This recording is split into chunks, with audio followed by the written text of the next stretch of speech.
My name is Daniel Ross, and the day that was supposed to be the happiest of my life began with heartbreak.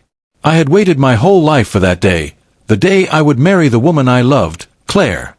But when the ceremony began, there were empty chairs where my family should have been sitting. My father, mother, and even my 2 brothers, all of them had refused to come. Their reason was simple, yet cruel. They said my wedding was a trivial event for someone at the bottom. I came from a wealthy family, or at least they were wealthy. My father owned several businesses, my brothers were already in the corporate world, and our family name carried weight in every social circle. But I had chosen a different path. After finishing college, I turned down my father's offer to join the family business because I wanted to build something of my own.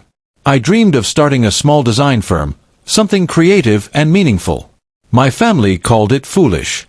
My father told me, "You'll come running back when you fail." And for a while, he was right. The first 2 years were brutal. My startup failed, I was drowning in debt, and every call to my family ended with lectures about how I'd thrown away my privilege. During that time, Claire stood by me. She believed in my talent when even I doubted myself. She worked 2 jobs, helped pay the rent, and never once complained. Her kindness became my anchor, and I knew then that she was the one I wanted to spend my life with. When I told my parents about our engagement, I expected at least a small amount of happiness for me. Instead, my father scoffed. "You can't even afford your own wedding," he said. My mother avoided my eyes, and my brothers laughed. One of them even said, "Marrying out of your league won't make you rich." They didn't just disapprove of Claire, they insulted her. That was the moment I decided not to beg for their approval anymore. Claire and I planned a small ceremony in a garden behind an old church. We invited close friends, her family, and a few colleagues. Every chair was filled, except the ones reserved for my family. I kept hoping, even until the music started, that they'd show up. But they never did. Instead, an hour before the ceremony, I received a message from my father that said, "Don't expect us to attend. We don't celebrate mediocrity." I stood at the altar with a smile plastered on my face, but inside, my heart ached. Claire noticed, of course. She took my hand and whispered, "It's their loss, not yours." And she was right. That day, surrounded by people who genuinely cared, I married the woman who saw value in me when others saw failure. After the wedding, I focused entirely on my business. I poured everything into it, every sleepless night, every ounce of creativity, every piece of my soul. Claire encouraged me through every setback, and slowly, things began to change.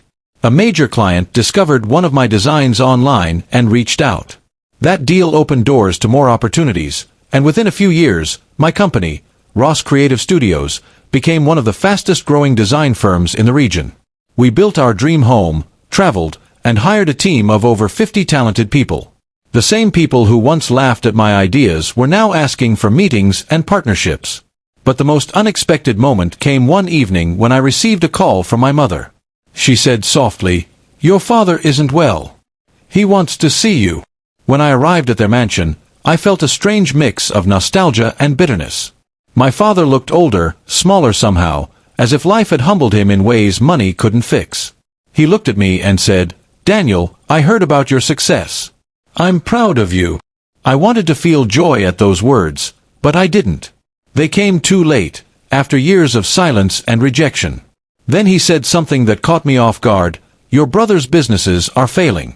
Maybe you could advise them." I realized then that they hadn't called me because of pride. They needed something. I smiled politely and replied, "Dad, I'll always be willing to help family. But just remember, the son you called, at the bottom, learned to climb without your rope." He nodded slowly, perhaps realizing what his words had cost him years ago. My mother hugged me, tears in her eyes, and whispered, "I'm sorry we weren't there."